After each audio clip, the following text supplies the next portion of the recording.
Olá, vamos falar hoje sobre o batismo com o Espírito Santo, o revestimento de poder, trazendo para nós o texto de Atos capítulo 2, que fala que a promessa que transforma a vida. Então nós vemos que Jesus ele fala com seus discípulos: ficai em Jerusalém, até que do alto sejais revestidos de poder. E nós vemos isso em Atos capítulo 1, versículo 8, que diz assim: recebereis a virtude do Espírito Santo que há de vir sobre vós, semeis testemunho tanto em Jerusalém como em toda a Judéia e Samaria até os confins da terra. Cristo estabelece o propósito de revestimento do Espírito Santo, capacitando a igreja a proclamar o Evangelho, as boas novas do reino de Deus. Então nós vemos que Jesus ele foi profetizado no Antigo Testamento que Jesus receberia o Espírito Santo, como está em Isaías capítulo 11, versículo 1 e 2, que diz assim: e repousará sobre ele o Espírito do Senhor, e o Senhor de sabedoria e de inteligência, o Espírito de conselho e de fortaleza, o Espírito do conhecimento e de temor do Senhor, profetizado no Velho Testamento. E Lucas registra um momento importantíssimo que assinala o início do ministério público de Jesus, quando Jesus ele é batizado por João Batista. Então nós vemos em Lucas 3:22 ali, que fala que em Lucas 3:22 diz que o Espírito Santo desceu sobre ele de forma corpórea, como uma pomba, e ouviu uma voz que dizia: tu és meu filho amado, em quem tenho comprazido. Então nós vemos que Jesus ele inicia seu ministério, Jesus concede poder, virtude aos 12, aos 70, e enviando para a missão. Então nós vemos o destaque de Lucas, aqui falando sobre esse revestimento para a missão, poder para fazer a obra do Senhor.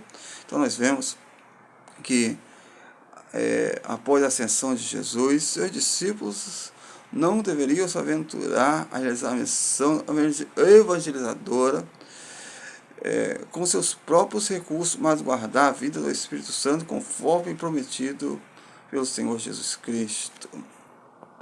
Então nós vemos que Lucas capítulo 24, versículo 49, ele fala: ficai em Jerusalém, e eles assim ficaram, para que viesse a ser revestida de poder.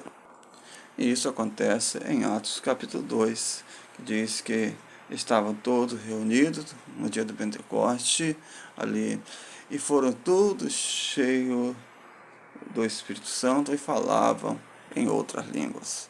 Então, aqui nós vemos a experiência dos discípulos de Jesus após Jesus ter subido ao céu, que é a descida do Espírito Santo, e nós vemos que todos nós que aceitamos ao Senhor, nós temos o Espírito Santo. Porém, aqui traz sobre um revestimento para fazer a obra do Senhor. Mas nós vemos que todo aquele que é regenerado, ele tem o Espírito Santo de Deus, como está escrito na palavra de Deus. Então vemos que a palavra aqui usada sobre o batismo é a mesma utilizada por João, que fala que João batizava, imergia, e aqui falando sobre o batismo com o Espírito Santo significa mergulhar, imergir. Então, o Senhor utiliza a expressão em sentido metafórico para indicar o revestimento de poder que seus discípulos receberiam com imersão do Espírito Santo. Então, nós vemos que a expressão aponta para uma experiência na qual o crente é dominado e maravilhado pelo Espírito Santo, uma experiência que aumenta, intensifica a obra do já atuante Espírito.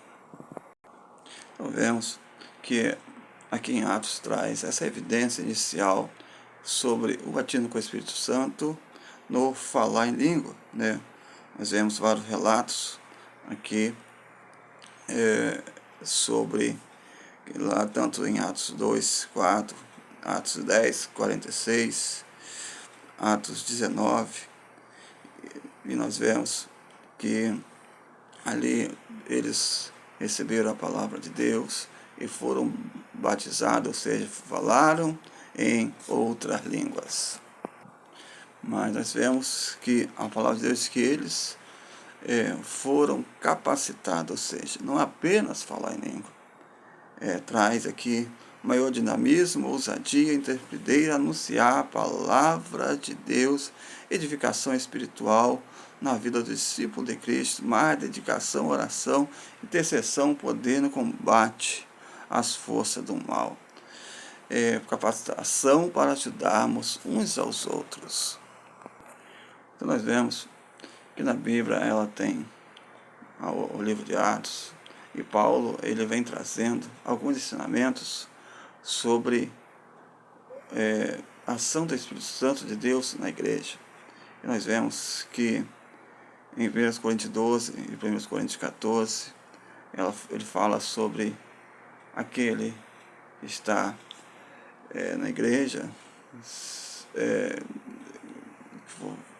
o dom de língua, ele edifica só a própria pessoa, mas os outros dons edificam a igreja. Se eu falar em língua, que haja intérprete.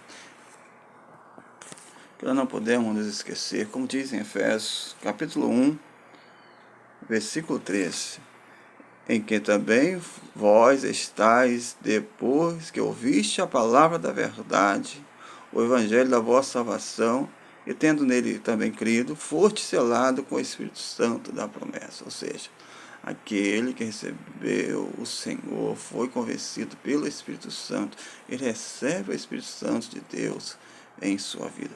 Também em 1 Coríntios, capítulo 1, versículo 22, que diz assim, 2 Coríntios, capítulo 1, versículo 22, o qual também nos selou e deu o penhor do Espírito Santo em nossos corações. Ou seja, nós temos o Espírito Santo de Deus em nossos corações.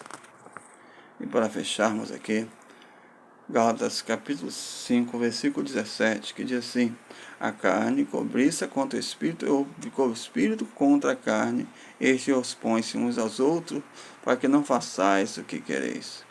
Mas se sois guiados pelo Espírito, não estão debaixo da lei. Aqui fala sobre os frutos do Espírito e o fruto da carne, né? Então, o fruto do Espírito é amor, alegria, paz, longanimidade, benignidade, bondade, fé, mansidão. Nós temos que ter o fruto do Espírito em nossa vida.